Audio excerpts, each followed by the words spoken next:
আমরা আসছি একটা সমুদ্রের নিকটে। আমরা যদি একবারে নিকটে যাই, এটা কক্সবাজার সমুদ্র সৈকত।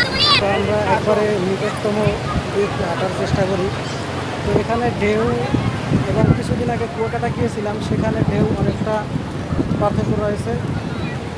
এখানে ঢেউ অনেক উঁচু আসে, যেটা কুয়াকাটা থেকে অনেকটাই বেশি। যাই হোক, আমরা আসছি ঘোরাফেরা করতে, দেখতে, দেখি কী অবস্থা। আমরাও পানিতে নামবো, অবশ্য আজকে না কালকে। আজকে আসছি শুধু দেখার জন্য। তো যদিও সেনা ক্যাম্পে উঠছি খুব নিকটেই। তো রং বেরঙের মানুষ, রং বেরঙের তামাশা চলছে, তো চলতেই থাকবে, কারণ এটা ওপেন সোর্স সমুদ্র বীচ। তো আমার সাথে টিম মেম্বাররা পিছনে রয়েছেন, আমি একটু এগিয়ে আসছি তো আপনাদের একটু বিস্তারিত দেখানোর জন্য। যত দূরে চোখ যায় তত দূরে সমুদ্র সৈকত।